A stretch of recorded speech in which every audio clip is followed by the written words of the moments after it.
Hello and welcome to The Week That Was, a weekly news recap highlighting major news, news that matter, and breaking down the big story. And this week's big story is NLTP Act. Nagaland Liquor Total Prohibition Act sparks renewed debate amid calls for repeal. The highly contentious Nagaland Liquor Total Prohibition Act resurfaces yet again after its complete failure of implementation pushes several civil society organizations led by Naga Council Dimapur to demand its repeal within Dimapur. In response to this, several and various churches, councils, and associations have put out press releases stating their stance, which is that they are against the lifting of this ban. Joining me is my co-host Esther Verma, Chief Operating Officer of Nagaland News Network. Well, Esther, this topic is one that always creates a lot of buzz whenever it's brought up again. And like a lot of secrets in Nagaland, this is True. one of the most open and biggest secrets that we can no longer hide to the rest of the country, to the world also as well. Yep. Yeah. As we've been dubbed infamously, Yeah. the wettest dry state in the Very country. true. And like you said, there's no open secret. And I think these conversations need to be had. We'll get into the nitty-gritty of the topic, but why don't we start with a brief history of the act and how it got into place and where we are right now. Yeah. So the NLTP Act 1989, it was enforced. Obviously, we all know that the NBCC, the churches, and the Naga Mothers Association, they were very worried about the situation in the state, especially in the 70s and 80s, where we had a lot of issues with alcoholism and drugs as well. And I think that is where they appeal to the government of India and the state to make sure that such act is enforced. And throughout the years, it's been 34 years now. Yeah. And throughout the years, we can see and say now that it was actually it didn't do too well. The act was not enforced. That's an understatement. Yeah. Yeah, it was actually a failure. Yes, total failure. Actually. Yeah.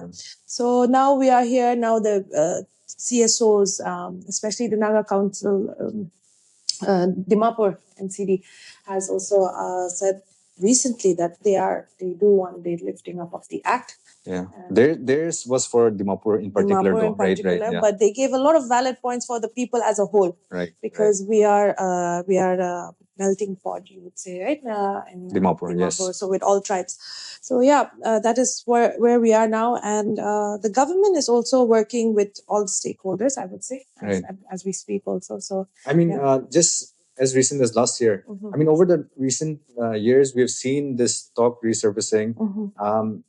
More than in the past, where now this is kind of like a debate that's going on. There are people who are for it, against it.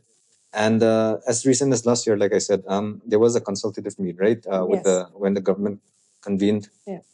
They were, again, as usual, all the major stakeholders of our society, churches, student bodies, tribal bodies. After that, just recently, like I mentioned, and we were just discussing about this, the NCD, the Naga Council Dimapur, and their recent push. And the press releases that came out from the various church councils. You would have expected this to be a topic of discussion at the recently held Nagaland Assembly. Yes, I was expecting so also this time at the second session of the 14th Nagaland Legislative Assembly. Right. I was expecting it. Of course, a lot of big issues were taken up this time, and a lot of decisions were made. But I thought NLTP Act was going to be part of one of the agendas of the 3-day assembly session. But it was not. Even the NPF MLAs or other MLAs did not bring it up, of other parties apart from the BJP and NDPP. So nobody brought it up as well. It was unspoken of.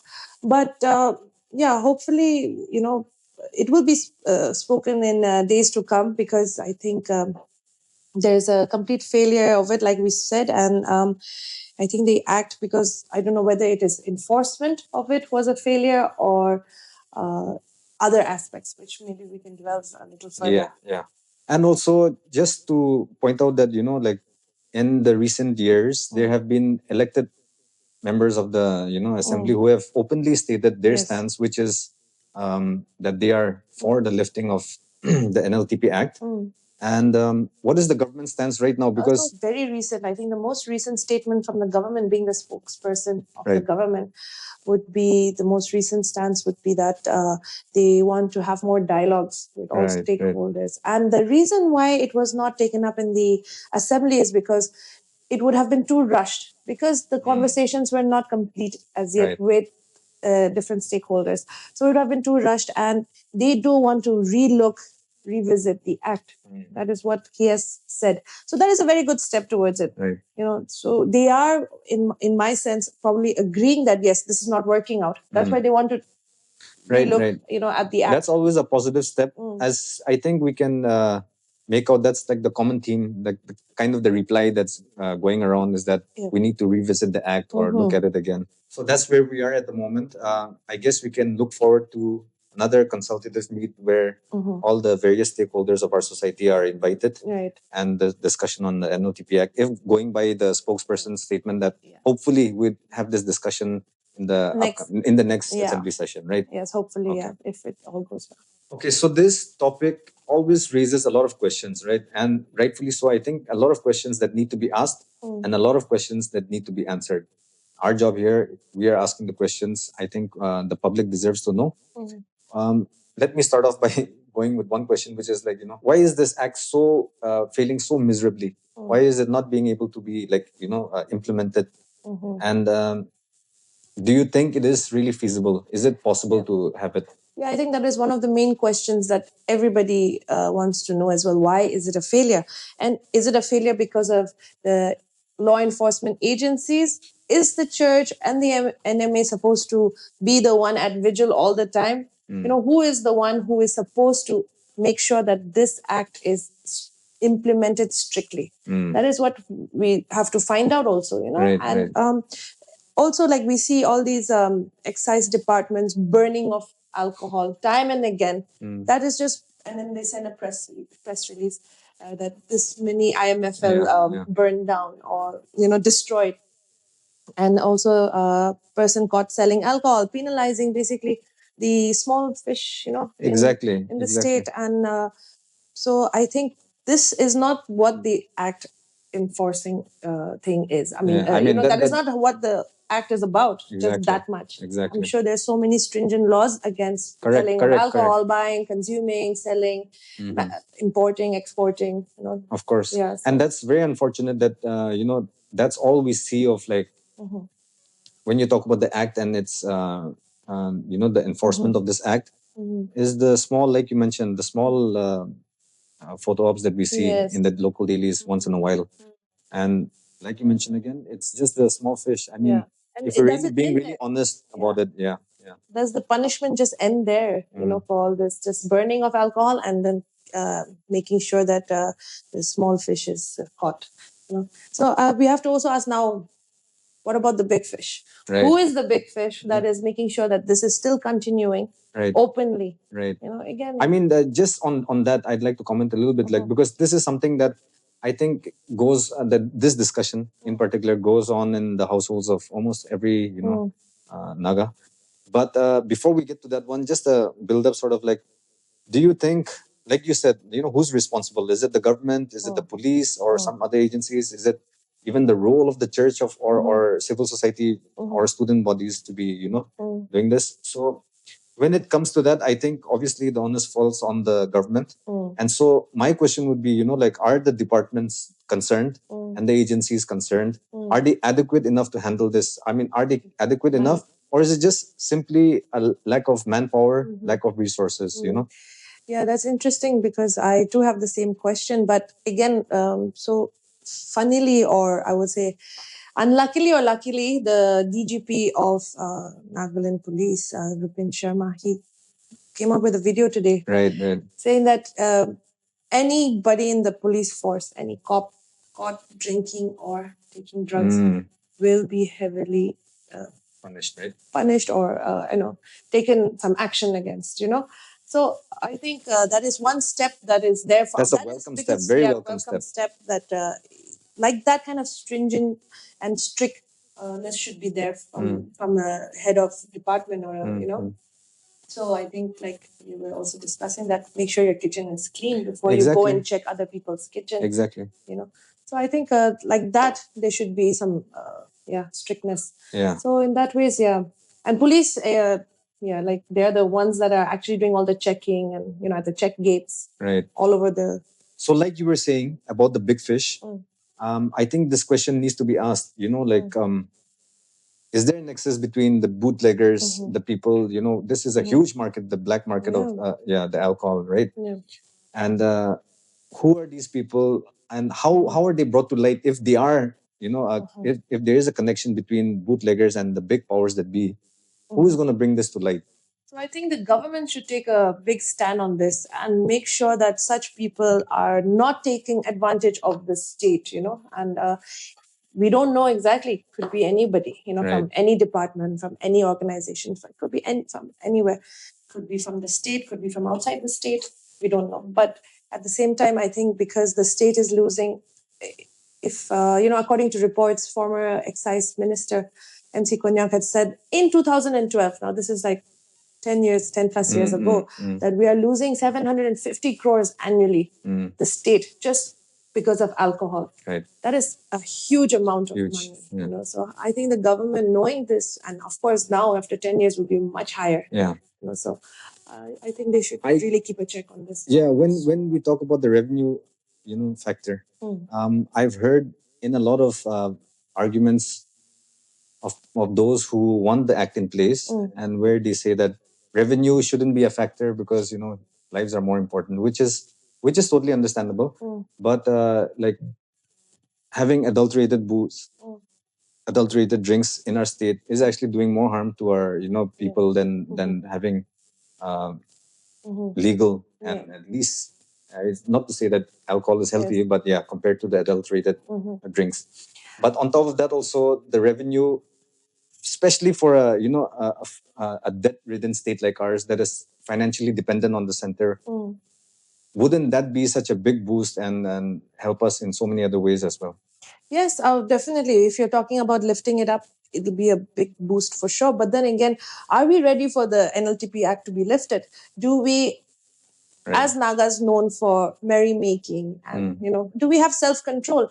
And if we do have self-control, everybody, the public, and we know how to handle it. I mean, we see a lot of accidents happening right now due to drunk driving, and we don't have anybody to regulate that. Again, law enforcing agencies, police department and the traffic police is not taking strict cognizance. Yes, they're doing their duty, but I really feel, I've seen it, I've done reports on it, that maybe strict, all the other states are doing it. Why, majority of the states, why not Nagaland? Why can't they keep a check on drunk driving, for instance?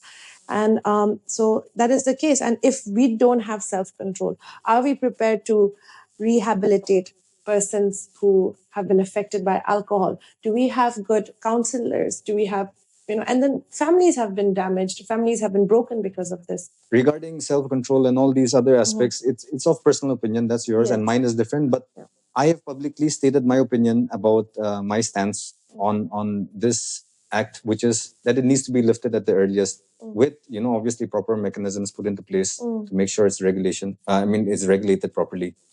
And this is a topic where it's kind of a little sensitive, because and that's why I want to sort of put out not exactly a disclaimer, but just a statement that we are getting to the topic of the church and its relation with the act, and so that when a person like me takes a stance and says that my opinion is that the act should be lifted, and it obviously goes against the stance of the church, doesn't mean to say that I'm against the church, doesn't mean to say that I'm anti-church. It's just me expressing my opinion, and I hope that we can express it more freely on other matters as well, not just on this, and obviously with a civil, in a civil manner, and in a mature manner, and that hopefully will bring a lot more change. Conversations need to be had on topics like this. So coming to that, the role of the church, as we know, as you stated also, that it was spearheaded by the church and Nagamandar Association, the initial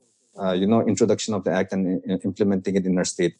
What is the role of the church, and what is the role of the church basically in all this? So I think they are a very strong body. The church is a very strong body in the state, and definitely they have the right to say, because they are safeguarding the people, and they have done this with good intentions. 100% agree with that. Yeah. So, but then again, I think they also need to have, I mean, what, almost 2,000 churches under the NBCC, I suppose. Correct me if I'm wrong, but then with the churches all together, they can have conversations amongst themselves as well to see, is this really helping? We have to kind of be a little, open our, eyes a little more maybe, and then just see that, is this really helping? I mean, we do see a lot of local alcohol shops just outside churches also, right here in Dimapur. Right. And I don't think we should turn a blind eye to that, and churches also should be like, okay, it's not working that much, but yes, maybe we can work around it, maybe streamline a little bit. Just be open to talks. Yeah, be open to discussion at least, right? Like you mentioned, I totally agree that the intention is good. 100% agree with that. Just my thing is that if it is feeling so bad, and I know it is not the entire responsibility of the church to be enforcing this act, right? Obviously, it's not. But if the act is failing so miserably, and if it continues to be like this, it's already been, like you said, 34 years in existence, right? Yeah. So 3 decades on, it's only gotten worse, maybe. Yeah. If the act does not do what it's supposed to do, do we just remain, status quo and just leave it as it is? Yeah. Or do we revisit it and even look at the possibility of lifting it with tight regulations, or after thorough discussions? Yeah, I think that is the only way right now, because like I said, good intentions, but it is not taken in such a positive manner also by the public right now, and we've seen it, and everyone is, I would say a majority are against it right now, but the government is also very much open to the talks, and that is only going to happen with the government, with the CSOs, with the churches, right, with the tribal organizations. Like going all the way back to what the government spokesperson said about, hopefully this topic will make it into the one of the agendas for the upcoming assembly session. Yeah. So there are so many big questions to be answered. I mean, for me, one of the most important ones are the implementation of this act. Is it really feasible? Is it really possible? Secondly, is who are the people that are benefiting? The worrying thing is, if these are people in power, what who's to say it's ever going to come to light? And third would be, just cut you off, why is it even still there, the act there? We have to ask that when it's being failed. Like, we have been asking that, why is it still implemented? Because of all these questions that you're raising right now. Is it someone in power? Right. And is it just going to continue like this because that whoever it is in power? I totally agree with that. And finally, I would say, is this issue big enough for an all-inclusive debate with all stakeholders? Don't let it be a closed-door meeting. Be a public debate. Obviously, a civil discourse. Make it a productive one, and to make sense of what are we to do ultimately with this act. So now I think, like you said, let's debate over it. That the state should debate over it. All stakeholders, everybody, have it an open debate, right? Not a closed-door meeting. So I think that is where it should go now, positively in that manner. Well, that was the big story of the week. This is obviously an ongoing discussion and still a developing story, which unfortunately looks like is going to continue for a long time. We conclude by leaving you with news that made the headlines, news that matter. Links to these full stories will be available in the description below. Along with my co-host, thank you for tuning in, and until next week, stay tuned and stay safe.